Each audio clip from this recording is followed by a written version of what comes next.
my name, hopefully many of you will know me already, Sam Boardley. I'm with the International Institute for Sustainable Development.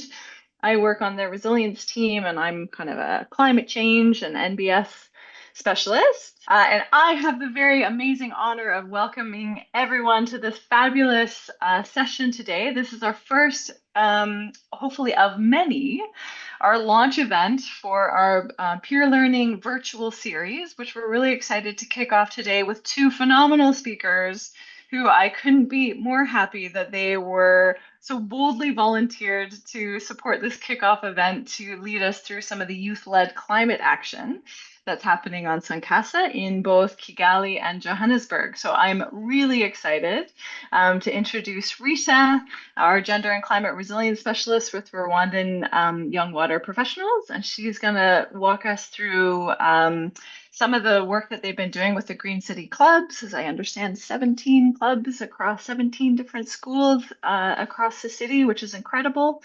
And Okule as well, we've got our Gender Equality and Social Inclusion Officer from Alexandra Water Warriors joining us, and she'll present the second half on their experience in Alexandra and the work that they're doing with schools and youth there as well.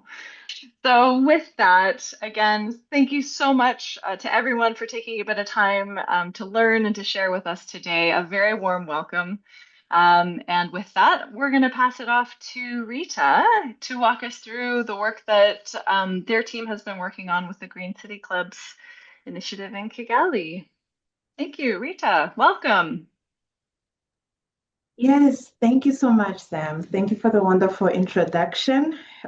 Good morning, good afternoon, good evening, everyone.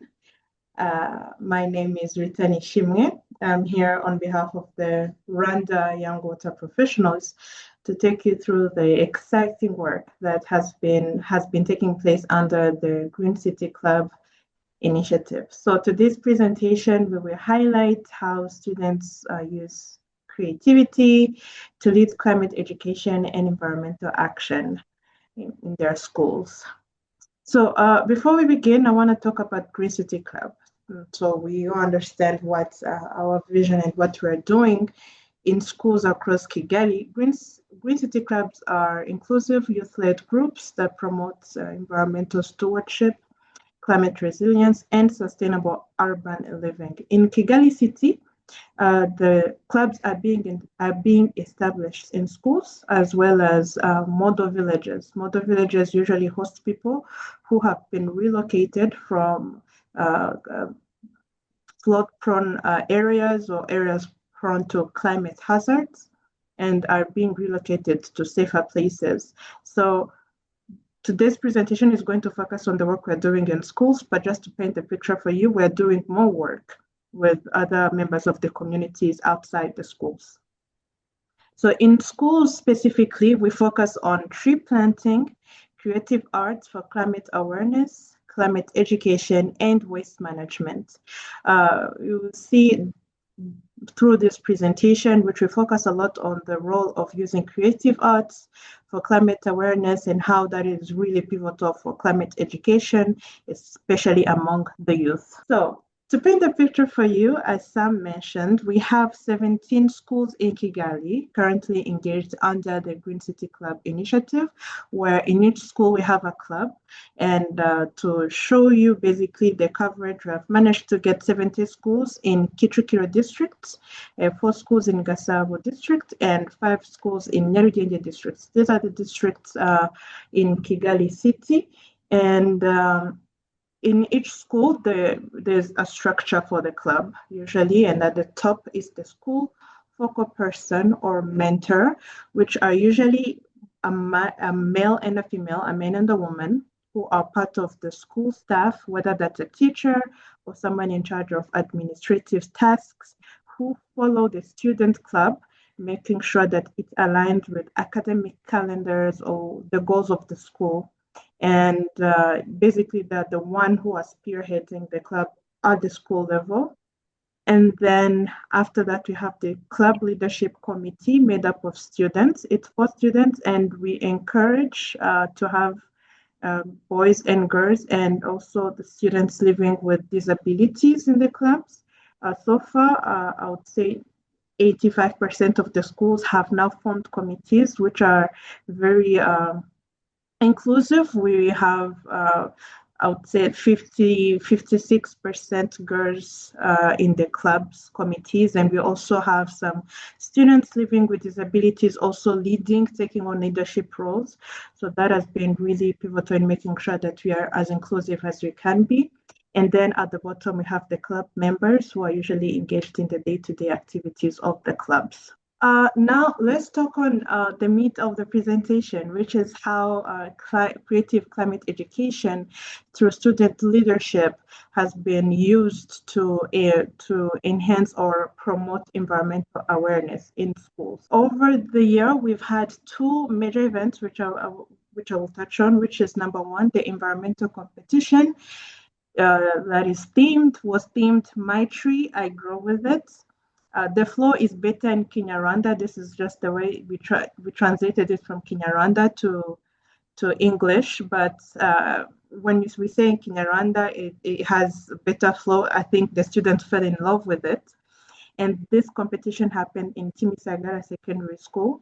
And well, Kimisagara actually is what we call a complex school. So basically, a school that offers nursery school education, primary school education, and secondary school education all under one premises. So it's more of like a combined school. So we were able to engage students all the way from nursery school, primary and secondary school in the environmental competition, which was really amazing. I will get into it. And for the second event is the club lunch events at Gatenga 1 and Kimironko schools. And then also for these two schools, especially for the club lunch events, they were also very good because students took the initiative without really us guiding them, as opposed to what we did on the competition where we gave the theme on what the competition is about.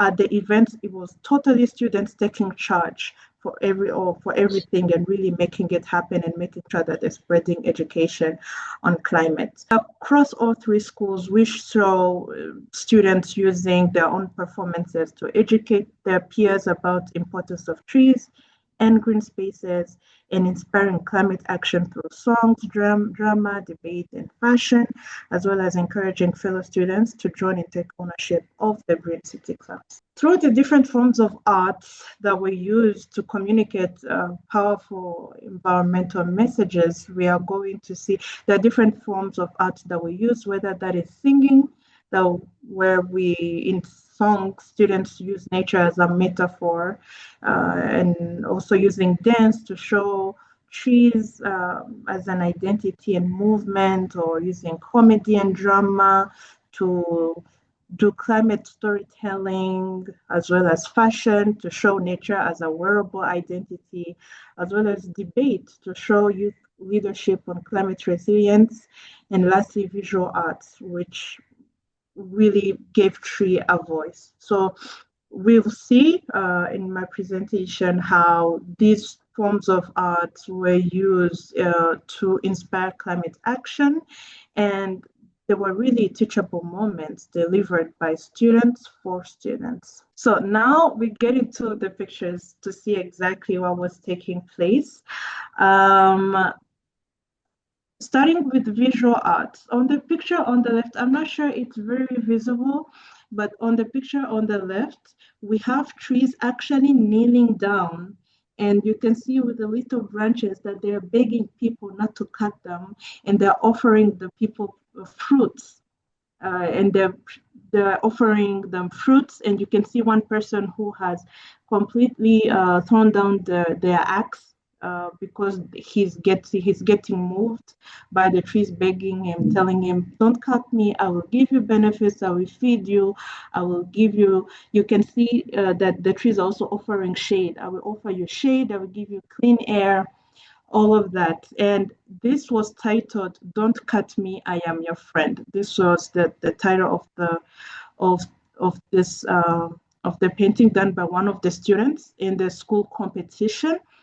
And on the right, we have another drawing done by a student called "Me, I Am a Tree," where they showed Kigali city with a lot of greenery, but the message behind it was to show that you don't see people in this drawing. Instead of drawing people, uh, the student decided to draw trees, but those trees were meant to actually depict or to show the people living in Kigali city, showing them as tree. So you can see in this painting that actually they were showing trees as an identity. So this was really moving, and this was something that we saw students use, imagining themselves as trees, reminding us that our future, even our present, is tied to nature. So now we move on to the songs and poems, which was also really good because we saw that lyrics were being used to the lyrics that the students basically the lyrics in the songs and the poems showed that the students understood number one the climate issues and then also understanding the relationship that humans have with nature, which is to give an example here, you can see the little girl here on the left. I remember in her poem, she was saying how trees are like children. They're very fragile, but full of potential. So she was saying, look at me. If you see me, I'm also a tree. I'm fragile, but I'm full of potential, just like a tree. And I need care to grow, and so does my tree. I need I need people to look after me. But then also, if you do this for me, I'm going to be fruitful and I'm going to be a productive member of the society. So will my tree also when I grow. So it was very moving.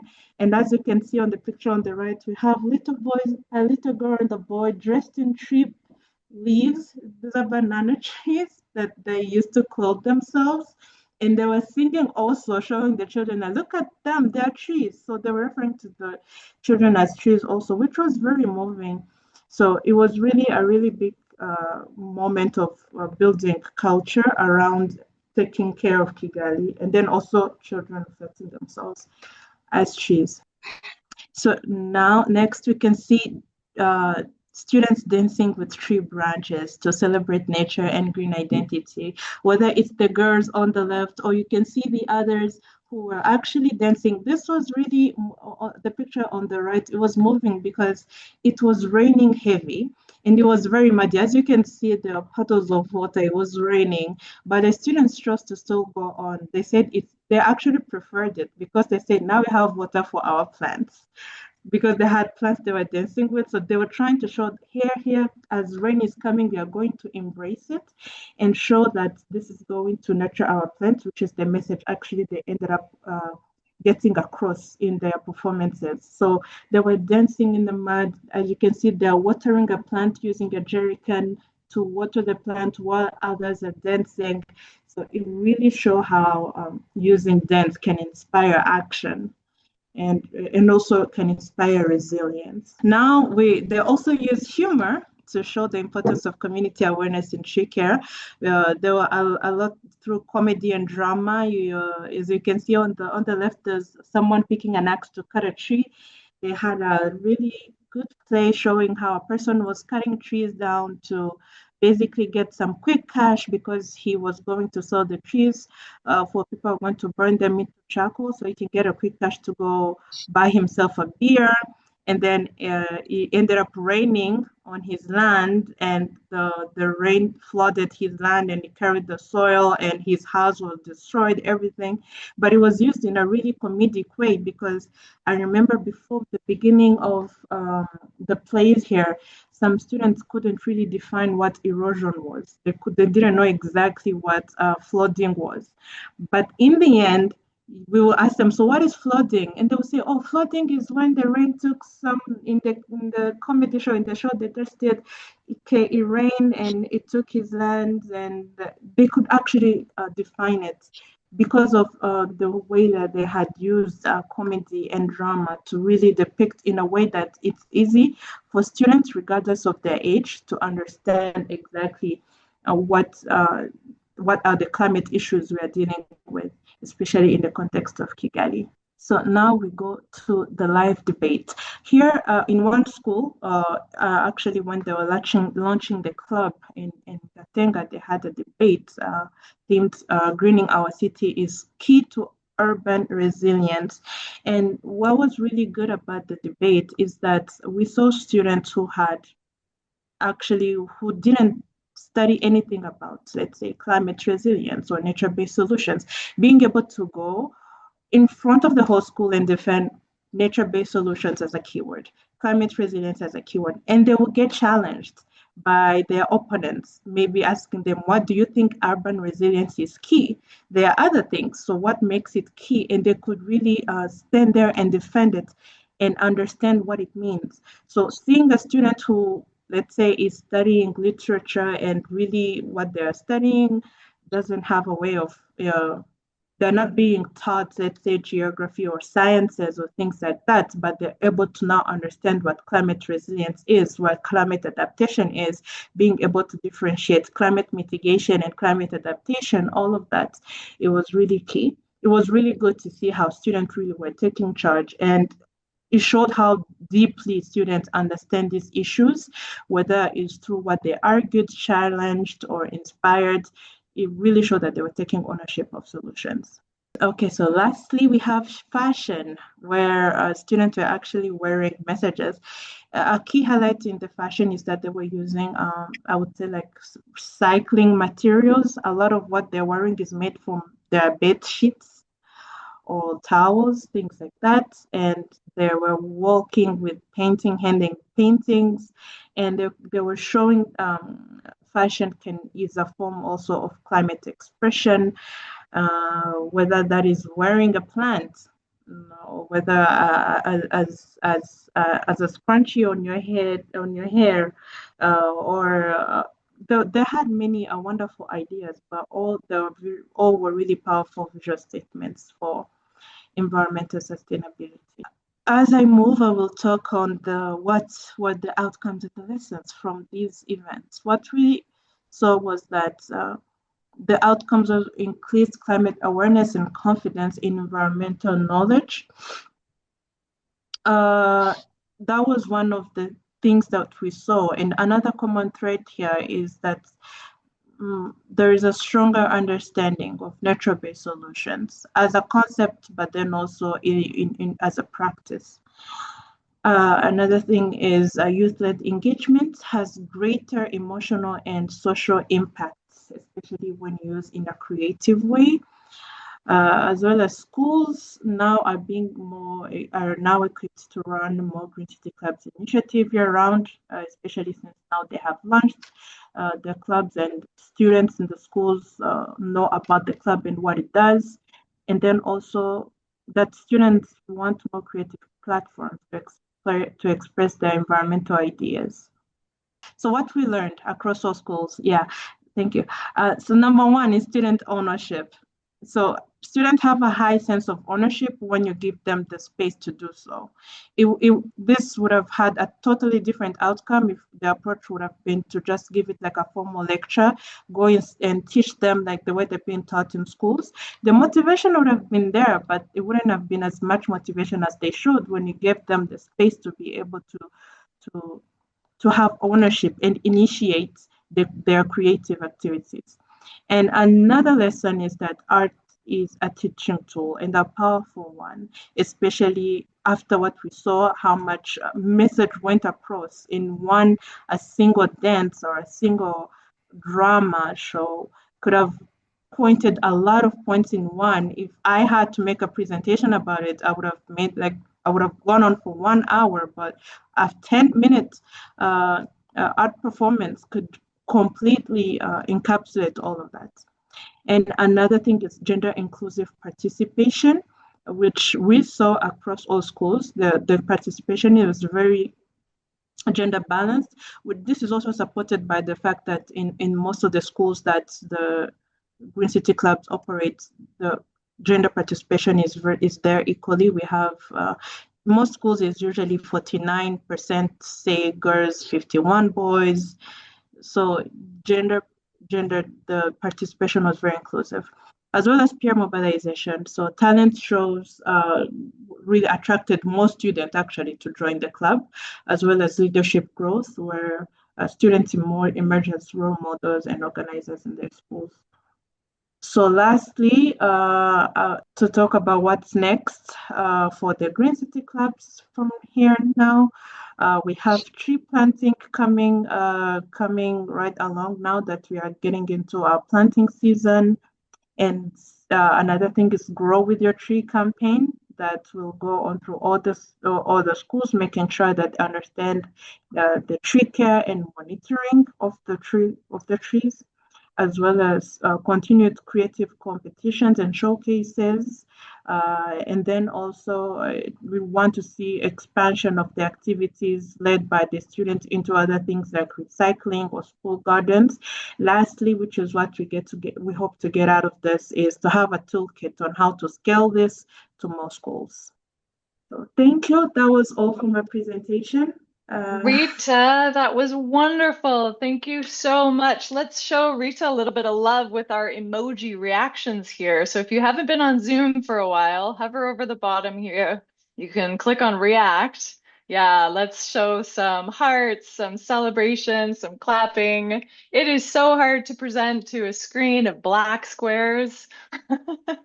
So, thank you so much, Rita. That was super informative. And Yes, thank you. what really struck me was that student ownership piece uh, clearly works because there's like hundreds of students in the background there. Like the amount of people at this event for World Environment Day was incredible. And I wanted to ask you, so you shared some super powerful photos in that presentation. You also shared with me a video, and I was Oh, wondering yeah. if it would be okay if we could share that with this group. Yeah, sure. That's fine.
So thank you, Rita. That was really powerful. And we'll take some questions from the audience, I hope, after our next presenter, Okule. We're really excited to turn the mic over to you and learn a little bit about the Johannesburg experience in working with schools.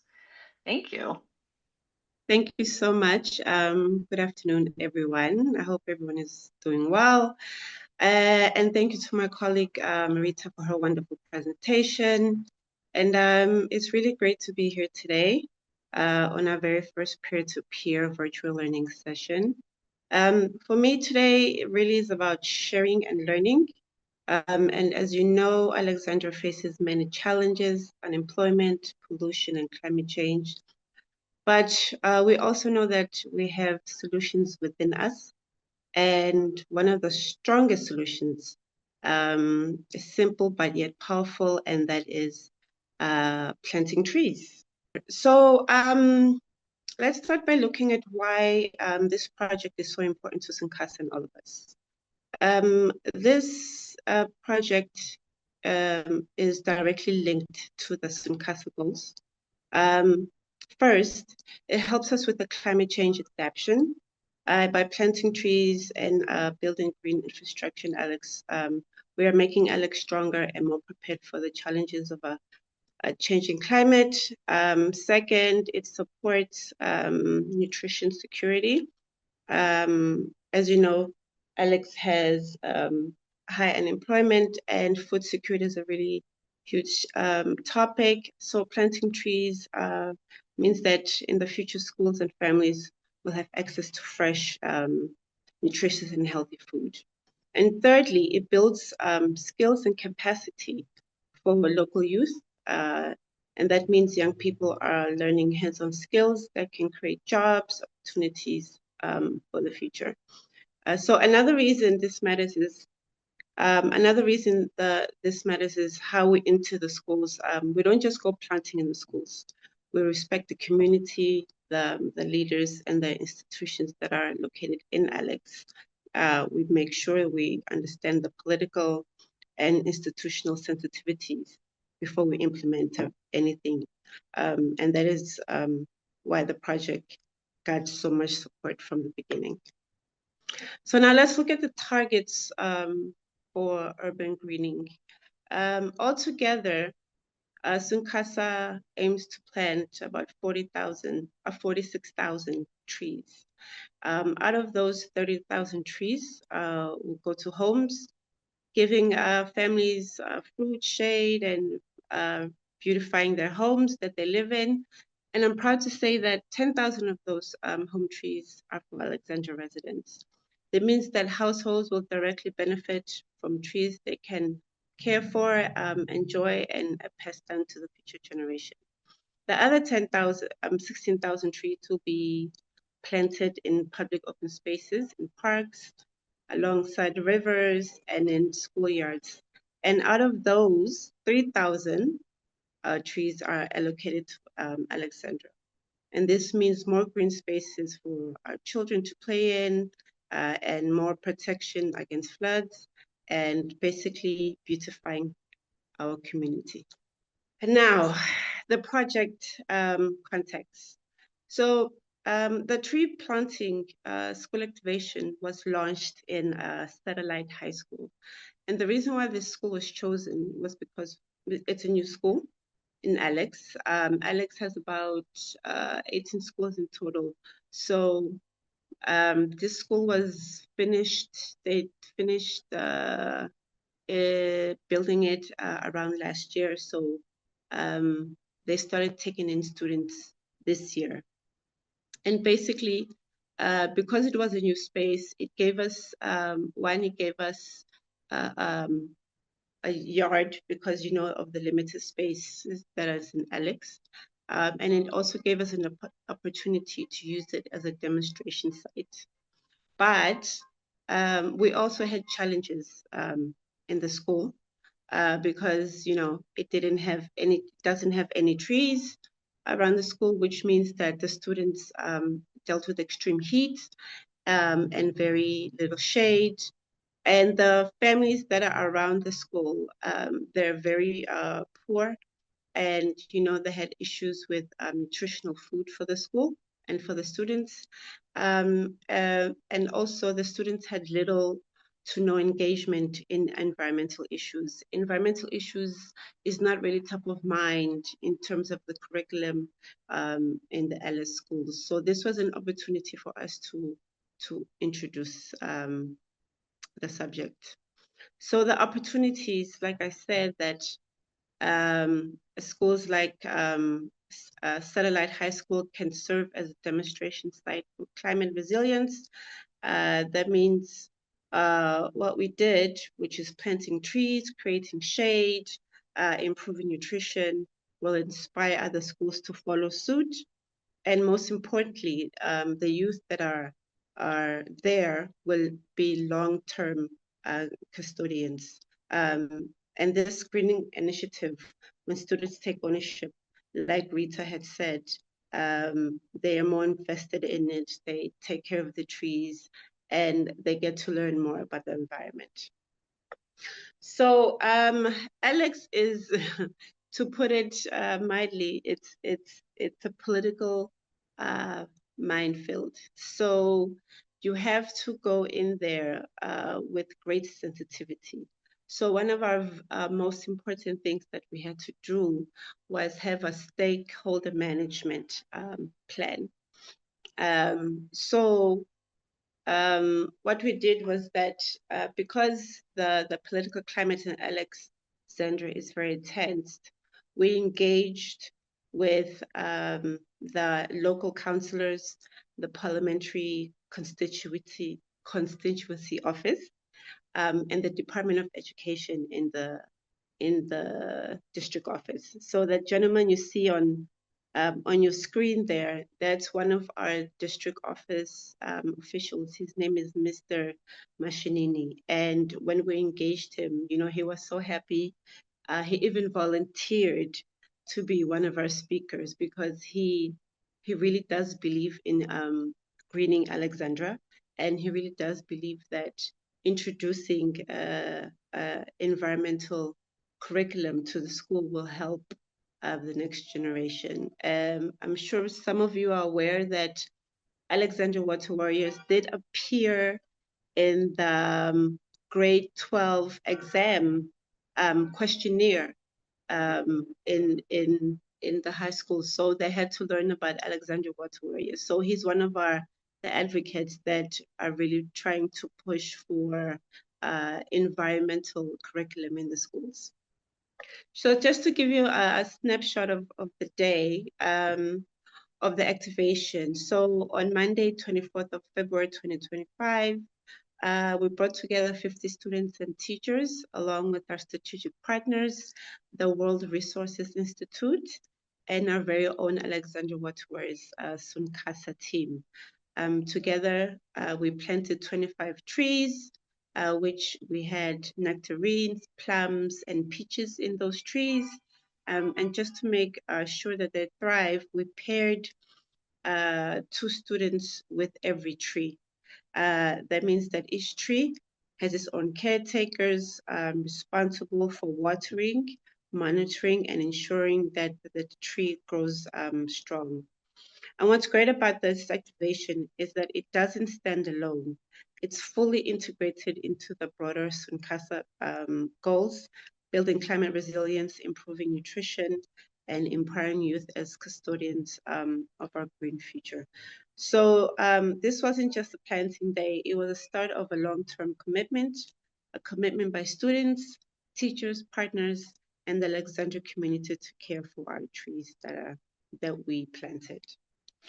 So our approach to this activation was not just about planting trees, it was about building knowledge, skills, and ownership among the students.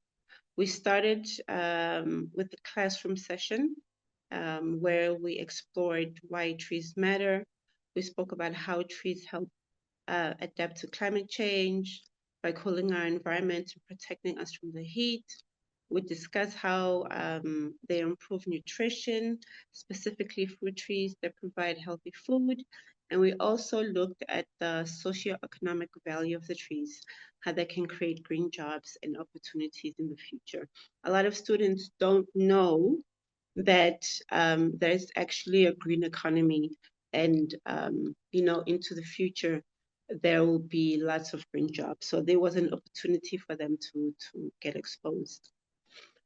We then introduced tree planting basics. This included technical skills like how do you dig a hole, how to handle the roots, and how to water properly. And just to make it practical, we also had, as you see on the picture on the right-hand side, we also had our SUNCASA Public Open Spaces unit. They were sharing their own hands-on experience and insights with the children, with the pupils, I mean.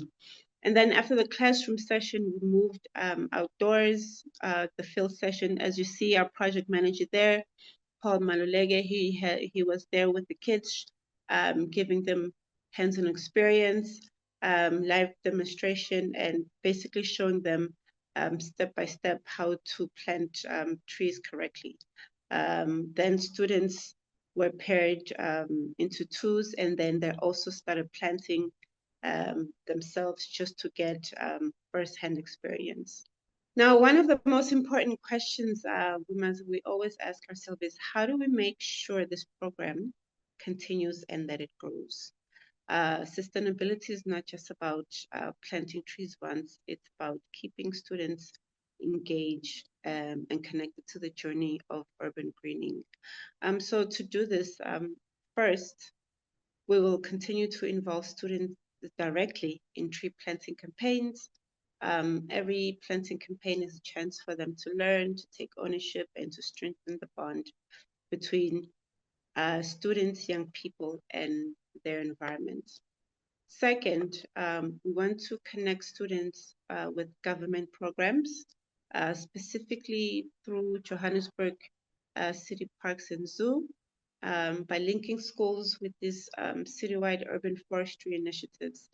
Students can then they're part of a bigger picture. You know, they feel more involved. They feel like they're part of the solution. And thirdly, AWW, which we've already started with Mandela Day. I'm not sure if I know that Caesar has seen it. I'm not sure that everyone else has seen it, but Mandela Day, we hosted a nature-based solutions educational walks in our green corridor for the ECDs. And that's part of our ecotourism.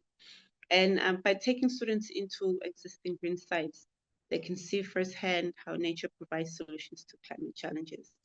And finally, we're encouraging the city of Johannesburg, Joburg City Parks and Zoo, and our strategic partners like IISD and WRR to include schools in their future greening plans. Schools they're not just a learning place, but they can become living laboratories for climate resilience and sustainability.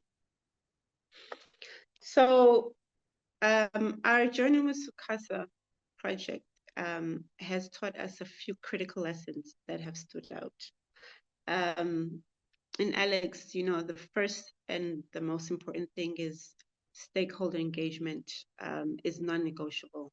And we have learned that when we take the time to build trust and align with community leaders, educators, and parents, the schools become more receptive, and it creates a stronger foundation for long-term success. The second thing is the hands-on participation. It results in stronger student ownership, where learners are not just spectators, but actively involved, digging, planting, and monitoring. And they take pride in the outcome of the tree because, you know, it's a sense of ownership for them. And thirdly, framing activities that we do around their needs, like nutrition and climate together, is more effective than just focusing on climate alone. So when we show the link between tree planting, healthier diets, and resilience in climate impacts, the message resonates more deeply with the students and the wider community. And finally, the tree adoption model ensures post-planting maintenance. By assigning responsibility to students, we've reduced neglect and we've improved survival rates. So this simple yet powerful approach makes sure that the effort continues even after the planting day. So as we reflect on the impact of the SUNCASA project, it's important to highlight how our goals, our local goals, are strategically aligned with our global priorities. SUNCASA's 3 core goals is climate adaptation, public open space activation, and youth empowerment. And it directly supports the sustainable development goals. And with this project, there's 2 sustainable development goals that it directly speaks to, which is Sustainable Development Goal 13, which is the climate action that is reflected in our work, building resilience against climate change through tree planting, ecosystem restoration, and education. And Sustainable Development Goal 15, which is life on land, comes alive in our commitment to rehabilitate degraded spaces, protect that biodiversity, and ensure that our natural environment thrives. for future generations. So by aligning SUNCASA's local actions with these global frameworks, we're not only improving condition in Alexandra, but also contributing to the collective global effort for a more sustainable future. In short, SUNCASA is proof that when local action meets global vision, real transformation takes place. So in conclusion, I just want to end my presentation with this thought. When we plant a tree in Alexandra, we're not just planting leaves and branches, but we're planting roots. Roots for climate resilience so that Alexandria can stand strong in the face of change. Roots for nutrition so that what grows nourishes both body and spirit. Roots for community pride, reminding us that Alexandra and every SUNCASA site can flourish when we care for the land and for one another. And this is where the spirit of Ubuntu lives. I am because we are. Every tree we plant, every space we restore, every young person we empower, those are not just actions in isolation, but threads weaving us together in resilience, hope, and shared humanity. And I thank you. Thank you, Okule. Let's show Okule some love with our reactions. Yeah, that was really, really moving and compelling. And thank you for kind of creating the link and the storyline kind of from SUNCASA goals and objectives and where the work with the school, with Satellite High School fits in, and the kind of post-planting maintenance and sustainability and tree adoption commitments. It's so important to kind of understand that thread from start to finish. So thank you so much for leading that work in Alexandria together with your team, and for sharing a little bit with this team here. That's really wonderful. Just a reminder, if you have any questions for either one of our speakers, Okule or Rita, please drop them in the chat. So we've got a bit of time left for questions. I'll start us off here because I wanted to touch on this, well, a few themes that I saw consistent across what both Rita and Okule spoke about. And this topic was really exciting to me for a number of reasons. It emerged from our February peer learning event as something in common between Kigali and Joburg and some of the activities that were ongoing there. And so it kind of floated to the surface as a theme of interest to SUNCASA, all 14 SUNCASA partners across all 3 cities, to learn a little bit more about it. And that's one reason why I was excited to have this as our launch event. The other reason is that we hear so much especially when it comes to youth and students, about eco grief, eco anxiety, climate anxiety. And I think, like here in Canada, there was a real shift in the narrative to more towards action. So what can we do? So not just learning about the doom and gloom of climate scenarios, but what are the actions, the tangible actions, concrete actions that we can take to mitigate and to adapt to climate change? And it's going to be blurred out. Last year I read this book by a Ugandan youth activist, Vanessa Nakate, A Bigger Picture. And so she talks about eco anxiety and how that drove her to Fridays for Future campaign and school strikes for climate action. So I wanted to ask, for this project, I mean, this project was committed to engaging with communities, but there wasn't a specific youth-led focus. So I wanted to ask in Kigali and Joburg, like, why schools? Why youth? Why did we specifically think, hey, let's get involved with schools, or let's engage youth? Because as I say, like under SUNCASA, we had a broad commitment to work with communities, but I think youth bring a very special focus and kind of a special narrative on solutions in particular. So I wanted to ask, like, why schools, why youth? What specifically did they help bring to meeting those SUNCASA goals and objectives? Okay, so I think I'll start. So for Alexander Water Warriors, we have different divisions within the NPC. So we have a women's forum, we have a men's forum, but we also have a youth forum. So because of the challenges that we have in terms of space in Alex, it was really on the first part a strategic move to engage with the schools so that we can plant more trees. But then, because of the stakeholder engagement that we've had on previous, I would say, initiatives with schools on other projects, we felt that it was a good way to introduce environmental issues, bring up environmental topic to the schools, because we know that, as I had stated, that it's not really something top of mind for the schools. People are talking about it, they're like, oh, it's hot. Oh, the only talk when it's flooding, then people go in a panic. But there's no strategy how to introduce it from kindergarten, bring it to primary school, high school, so that we take everyone along. So for us, it was both an operational and a strategic move that we thought would work for the project.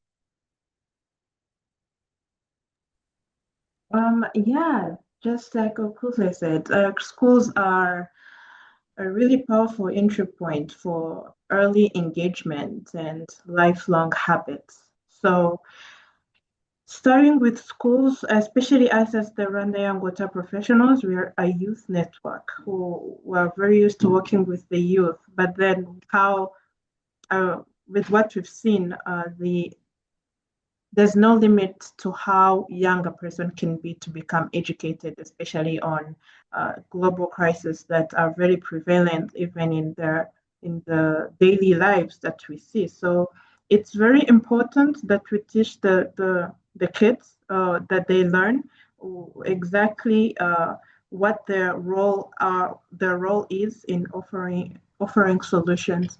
Like, for example, it's a very sad story, but for one of the schools we went to for the competition, that day it was raining, and one of the students got on his way home, got trapped in a gully and lost their life on their way Oh, home. shucks. It was yeah, it's like that. So they deal with it, but they don't know. They were telling us, what can we do? So when we're telling them this is something that anyone can contribute to, it's not that you're the end or you're going to be on the end on your dealt a bad hand, or there's on the receiving end, or the catastrophes are going to be happening to you. You can actually do something. And the students really understood it because they're living in areas where they're prone to, you know, enduring all of this climate crisis and catastrophes happening. So I think that in a way makes them really powerful messengers because they are experiencing it. Now, if you give them the knowledge, they are equipped to actually teach others as well, learn themselves, and develop lifelong habits and transfer that knowledge. So, yeah. Yeah, and the youth can be so creative and so innovative. I love that theme of student ownership across both, and in Kigali, like from debate to comedy to breakdancing, right? And so really ensuring that it's youth led, ensures that sustainability piece. And it's a movement, right? It's not like planting a single tree is not unfortunately going to save lives, right? It's a bigger, broader movement, and that's part of a system. And yeah, it seems that education for youth is really key to spreading that message and leveraging that enthusiasm and that innovation and creativity. Um, we started a few minutes late, so we're gonna run a few minutes late.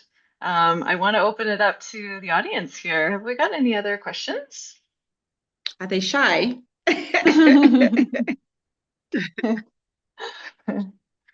Our first go at this, I guess. We've got a few folks that have to run. Don't be shy. Don't be shy. Just pretend like this is our in-person event and this is break time and we've got a chance of one-on-one with our I see speakers. Lisa had a question in the comments. Lisa left a question. Ah, yes. Well done. Great. So Lisa says, as a learning session, curious what you may have learned from one another. So Okule, what did you learn from Rita's presentation of what's happening in Kigali? And vice versa. Rita, what did you learn or just find really interesting about what was presented from the Alexandra Water Warriors experience? Rita, let's start with you I this think, time. oh, sorry. Oh. Oh, okay, nice. Okay, great. Yeah, so number one, it was seeing how actually the outcome was the same, of course, like the goal was the same, engaging students, but I see how we had to navigate like different routes, if I may say, especially with let's say stakeholder engagement and management and having to navigate the political climate and all of that. So really having a lot of key players engaged, which is really good because I feel like with this, well, when it comes to especially working with students and working with schools, it's really good to have, I would say, enabling environment, to create enabling environment. So that way, well, you're ensuring that even after the project is over, whoever is taking over or whoever is in charge understand what you were doing, and they can be able to continue with that. So that is something that I saw in the presentation, and I really I admired the approach. And yeah, and then like I said, the goal is the same, and it's really good also to see that the student that with the activities and the students that were engaged, but then also ensuring the sustainability of what you are doing. I think that's it for me. Thanks, Rita. Okule, what did you learn from Rita? So for me, what really stood out was how they were using industrial theater in the schools to engage with the students. With the art, with the literature traps, with the art that we have, I think it would be a kind of a continuation of the same kind of implementation of using art, of using theater to engage with the students. At this present moment, we are dealing with the basics, the education, the technical skills, but I think using art, industrial theater, and further down the road, once it has been embedded in the schools, then we can look at, having green clubs. The nice thing about Alex is that because it's so condensed and you have maybe 2 or 3 schools in this block and another block, it would be really easy kind of logistically to have such a club. Or yeah, so I think I'm going to borrow that idea from them. That's awesome. That's what we're here for. Yeah. That's great. That's so great. I want to ask the whole audience, how many of you knew that climate education is actually embedded in the UNFCCC, the UN Framework Convention for Climate Change, Article 6, and the Paris Agreement from 2015, Article 12? it is embedded in these international obligations and treaties, and it's just now starting to get some attention, given that we've got these commitments to climate change education, capacity strengthening, green skills, like skills development. So it's really exciting to see this also as a piece to SUNCASA. So thank you both to both of your organizations and the respective teams across both cities for that work that you're really doing with the next generation. I want Hey, son, we have a Benigni question on the chat. Great. Aha. Okay. Excellent. Last question here. We've got, what do parents think? Students have the power to drive change in their communities. And curious if you've hear from parents about how they have perceived what their children are doing in schools and what they're learning, what the reaction at home might be. If you have any anecdotal stories to share, either one of you. Well, uh, for the parent engagement or their or rather their take on what we are doing, or on students driving change in their communities. This is something that has been welcomed very positively, whether that's by the parents or the communities or living around the schools. And this is something that, number one, since, like I said, a lot of these schools are in areas where they're experiencing climate climate change impacts. And for the competitions for the students to be able to participate, some of them had to ask their parents for a little bit of money for some of the resources that they used. For example, those who painted, I asked them and they told me that it's their parents who bought them the chalks or the pencils they used to draw. So you can see that that's in a way parents really appreciating or supporting that. But then also when students, because we awarded them those as a competition, of course, the winner has to be awarded something. So we awarded them school supplies, to which I'm pretty sure the parents are really excited to see that the students are getting something, and that their kids are actually getting something from it, and especially school supplies, because it's really helpful to see that students can use as your child is using their own talent or their own intellect to, in a way, get something that can also help in their own education. So yeah, I would say it's a positive reaction from parents. Yeah, that's great that parents are willing to contribute some supplies, and incentives and prizes are also a great way to get buy-in and interest in these things. Akule, do you have anything to add? Well, from our side, we have over 3,000 volunteers, and those volunteers make up of the parents. So the parents are very much part of Alexandra Water Warriors, SUNCASA. So they're very much aware of the project, of the initiative. And another another funny thing is that some of the parents commented that, having trees in their homes will bring up their value of their homes, So it's been really positive feedback from the parents, because they are part of the